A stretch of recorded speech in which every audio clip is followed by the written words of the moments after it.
అద్భుతం జరిగేటప్పుడు ఎవరూ గుర్తించలేరు, జరిగిన తర్వాత ఎవరు గుర్తించాల్సిన అవసరం లేదు. బట్ నాకెందుకో ఆ మాట ఈ 'సలార్' మూవీకి వర్తించదు అని అనిపించింది. ఎందుకంటే అద్భుతం జరిగేటప్పుడు మనమందరం గుర్తించం. ఇదొక అద్భుతం జరగబోతుంది అని చెప్పేసి. యెస్, ఆ మూవీయే 'సలార్'. సో ఉంటుంది. ఎందుకు ఈ 'సలార్' మూవీ గురించి మాట్లాడుతున్నాను అంటే ఎగ్జాక్ట్‌గా ఈరోజు డిసెంబర్ 22 అండ్ 2023న 'సలార్' మూవీ అయితే రిలీజ్ అయింది. సో నౌ ఎగ్జాక్ట్‌గా డిసెంబర్ 22 నాడు 1 ఇయర్ అయితే కంప్లీట్ చేసుకుందనమాట. సో ఈ 1 ఇయర్ కంప్లీట్ చేసుకున్నందువల్ల like I'm just recollecting the memories of 'Salaar'. ఒకసారి దాని గురించి మాట్లాడుకుందాం. సో ఇంకెందుకులే, లెట్స్ స్టార్ట్ అవర్ వీడియో. ఈడు మెంటలాడు, పిచ్చాడు, ఈడు ఆపడు. సో ఫస్ట్ థింగ్, ఆఫ్టర్ 'మిర్చి' తర్వాత ప్రభాస్ గారు ఒక mass out and out cinema అయితే తీయలేదు. ఆఫ్‌కోర్స్ 'సాహో' అని చెప్పి ఒక సినిమా వచ్చింది. బట్ అది అంతగా ఎక్కలేదు జనాలకి. బికాస్ ఆఫ్ ఆ స్లో పేస్డ్ నేరేషన్ అవ్వచ్చు, లేకపోతే ఇలాంటి కంప్లెయింట్స్ ఉండడం వల్ల ఈవెన్ దో మాస్ యాక్షన్ చూపించా కానీ అంత ఎక్కలేదు.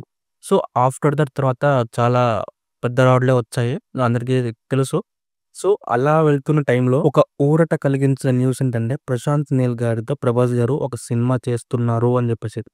అఫ్‌కోర్స్ ప్రశాంత్ నీల్ గారు మనకి 1 మూవీ వరల్డ్‌తోనే తెలుసు, లైక్ 'కేజీఎఫ్ 1' అండ్ 'కేజీఎఫ్ 2' ఈ మూవీ ఫ్రాంచైజ్‌తోనే తెలుసు.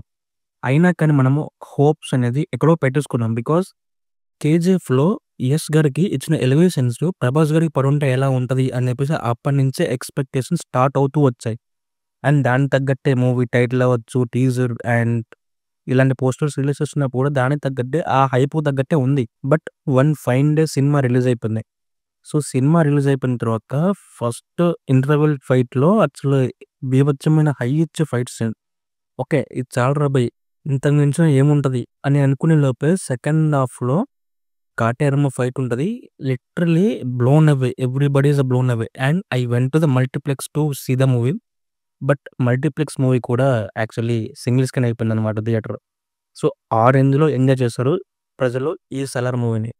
అండ్ ఎంటైర్ మూవీలో హైలైట్ సినిమా కాటేరమ్మ ఫైట్ గురించి చెప్పుకుంటా ఉన్నాం. ఎందుకంటే ఆఫ్‌కోర్స్ వి ఆల్ నో, ఒక హీరో వెళ్లి ఒక అమ్మాయిని సేవ్ చేస్తాడు. ఇది regular commercial routine template. But అయినా కానీ ఆ సిట్యుయేషన్‌ని మనం ఎందుకు ఇంత సెలబ్రేట్‌గా చేసుకుంటున్నాం అంటే ఆ సీన్‌ని చూపించిన విధానం. లైక్ మనం ఎప్పుడు చెప్పుకుంటూ ఉంటాం, like setup and pay up అని చెప్పేసి. స్టార్టింగ్ నుంచి అక్కడ అలా జరుగుతుందని చెప్పి చూపిస్తారు. బట్ అదే విషయంలో హీరో ఉంటే ఎలా ఉంటది, హీరో లేనప్పుడు ఎలా ఉంటది అని చెప్పేసి 2 ఒక సింబాలిజంగా చూపించి దాన్ని అక్కడ కొట్టారు కాబట్టి మనకి చాలా ఇంట్రెస్టింగ్ అనిపిస్తుందనమాట. అండ్ దాంతో పాటు ఇప్పటికి కూడా నెట్‌ఫ్లిక్స్‌లో ఆ కాటేరమ్మ ఫైట్ సీన్ చూసేవాళ్ళు చాలా ఉన్నారు. అండ్ ఐ థింక్ ఆఫ్‌కోర్స్ టీఎఫ్ఐలోనే one of the best scene అయితే చెప్పుకోవచ్చు ఈ కాటేరమ్మ ఫైట్ సీన్. సో ఇంతకీ మీ మెమోరీస్ ఏంటి 'సలార్‌తో'? ఒకసారి నాకు కామెంట్ చేసి చెప్పండి. యాక్చువల్లీ నాది వచ్చేసి లైక్ కాటేరమ్మ ఫైట్‌కి literally blown away and literally next షోకి టికెట్ బుక్ చేసుకున్నాను ఆ ఫైట్ చూసిన తర్వాత. నాకైతే చాలా ఎంజాయ్ చేశాను ఆ డే. సో మీ మెమోరీస్ ఏంటో ఒకసారి నాకు కింద కామెంట్ చేసి చెప్పండి. అండ్ ఈ వీడియో మీకు నచ్చితే లైక్ చేయండి. అండ్ ఇలాంటి మరిన్ని వీడియోల కోసం మన ఛానల్ సబ్స్క్రైబ్ చేసుకోండి. Stay tuned to Cine chat.